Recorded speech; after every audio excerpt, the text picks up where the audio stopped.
Neklausiau tavęs dar ką manai apie tą televiziją.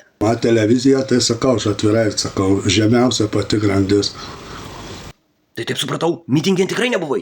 Aš niekada negalėčiau ten eiti ir kojos dėti. Man būtų, kai vyrui gėda, nueiti ir žeminti savęs. Žeminti save? Nes jie pusė apsimetėlių. Kaip čia suprast?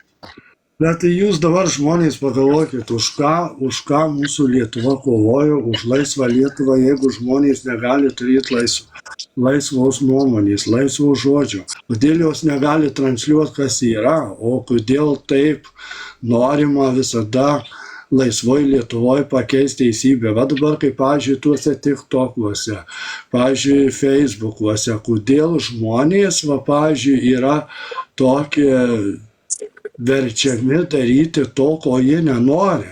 Tu čia apie Maybachą? Jį ten atrodo, Kauno automobilių turgus verčia valgyt šūdus ir kojas tiesioginėm eterį.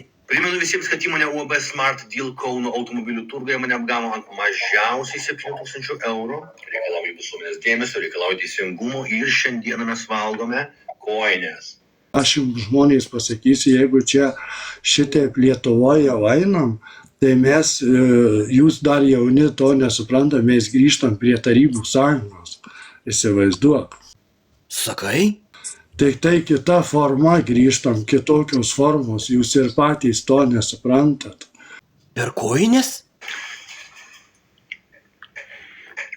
Patikėk, va žiūrėk, dabar va aš aiškinu.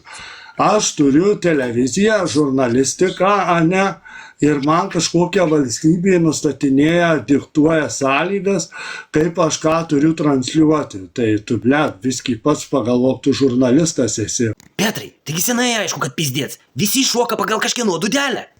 Tai va, hebra, matai, jūs visus sveikus žmonės nori debilais padaryti.